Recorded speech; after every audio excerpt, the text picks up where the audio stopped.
A Rádio Sputnik Entrevista. Amigos da Rádio Sputnik, nesta sexta-feira, 5 de outubro de 2018, a Constituição Federal completa 30 anos de vigência. Promulgada em 5 de setembro de 1988, até hoje ela é conhecida como Constituição Cidadã. E sobre esta Constituição conversamos agora com o advogado constitucionalista Edson Fernandes, professor de Direito Constitucional e Tributário da CEL Law School, uma instituição baseada em São Paulo.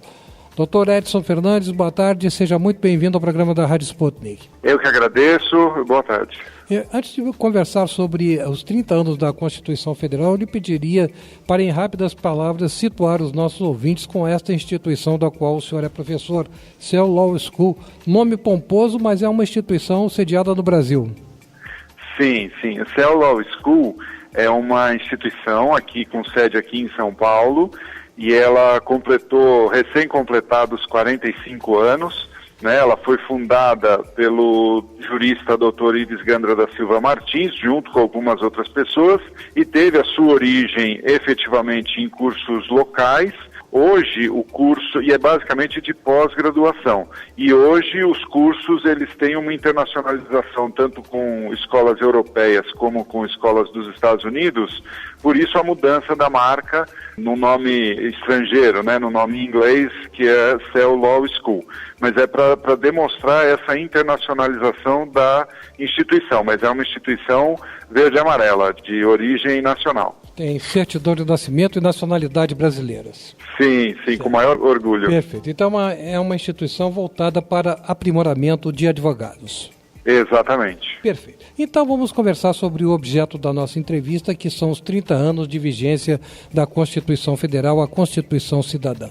Sua opinião sobre ela? Ela deve ser mantida, ela deve ser alterada, deve ser revogada, como muitos propõem que se convoque uma Assembleia Nacional Constituinte logo ao início do próximo governo brasileiro? Olha, a nossa Constituição, apesar de ter 30 anos, né, 30 anos na história do constitucionalismo mundial, né, vamos dizer assim, é um período curtíssimo. O primeiro movimento de Constituição moderna aconteceu em 1215 na Inglaterra, então são mais de 800 anos que já se fala em Constituição nos estados, vamos dizer assim, até do Ocidente, né, nos estados democráticos e tudo mais. Então a nossa Constituição de 30 anos ela é bastante recente, mas por outro lado, ela é a segunda mais antiga da República. Ela só perde para a primeira Constituição Republicana, que é a de 1891, logo após a proclamação. Então, assim, ela já é quase mais 9 anos, ela vai ser a Constituição mais antiga.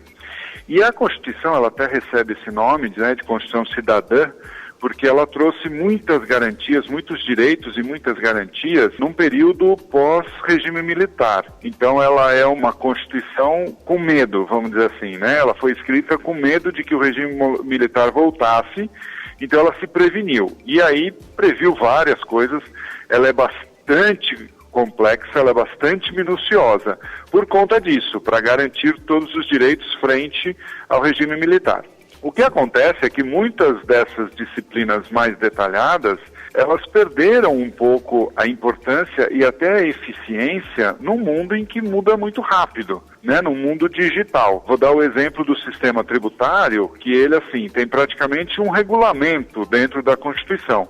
E fica difícil, porque agora a gente discute se pode ser tributado, por exemplo, o streaming, como é que eu tributo contratos digitais. Então, apesar de ser uma Constituição cidadã com bastante direitos e tudo mais, ela ficou um pouco antiga. Então, talvez não seja um momento nem oportuno, nem politicamente oportuno, de se fazer uma constituinte nova. Mas algumas questões dentro da Constituição precisam ser alteradas. Então, o senhor é a favor de mudanças. Não uma mudança radical, mas de uma atualização da Constituição, seria isso? Não, com certeza. Seria uma atualização e, em alguns pontos, uma flexibilização. E é difícil falar em flexibilização porque parece que está tirando direitos. Não é essa a questão. Mas é deixar a Constituição um texto mais fácil de se adaptar à realidade, para que nós não tenhamos tantos conflitos como nós temos hoje. Então, uma Constituição um pouco mais direta, um pouco mais objetiva, ela pode ser mais aderente à atualidade, que é bastante diferente de 30 anos atrás. Nós temos a Constituição, temos várias propostas de emenda constitucional no decorrer desses 30 anos, temos mais de uma centena de propostas em tramitação no Congresso Nacional, temos os atos das disposições transitórias, assim, é um elenco de leis e leis complementares que ainda necessitam de regulamentação por parte dessa Constituição. E ela vai sendo emendada a cada legislatura. Então, mas por que ela tem que ser emendada tanto? Um dos motivos é exatamente ela ser rígida demais. Então eu vou dar um exemplo. A medida provisória, né, que é um ato da Presidência da República para editar leis, prévia à edição de leis, a medida provisória já sofreu 3 emendas à regulamentação. Por quê? Porque ela foi colocada de uma forma, num outro determinado momento histórico se quis outra coisa, depois mudou de novo. Então, assim, tem muita coisa que hoje está na Constituição que não precisaria. Não é, obviamente, o caso da medida provisória, mas só para dar um exemplo. Então, um outro exemplo, o perigo do regime militar ou da volta de alguma coisa nesse sentido na época da Constituição era tão grande que resolveram deixar o Colégio Pedro II do Rio de Janeiro como público e não poderia ser privatizado e não poderia ser feito nada. Então ele está na Constituição. Fica preservado o Colégio Pedro II. Isso não é matéria de Constituição. Então, se a gente quiser mexer no Colégio Pedro II no Rio de Janeiro, nós vamos precisar de uma emenda constitucional. Não faz sentido isso. E aí, por isso, tanta emenda. São 106 emendas em 30 anos. É muita emenda. É quase uma nova Constituição. Com certeza, quase uma nova Constituição. Exatamente. Então, o seu entendimento é esse. Em princípio, a Constituição permanece com esta flexibilização, com esta atualização, mas a ser feita quando? Qual é o período ideal, na sua opinião, para que seja promovida esta flexibilização, esta atualização? Olha, para fazer essa mudança, precisa ter maioria qualificada no Congresso. Precisa de um quórum bastante alto em 2 votações em cada uma das 2 casas do Congresso, a Câmara dos Deputados e o Senado Federal. Então, é preciso que quem vá propor essa mudança tenha força política.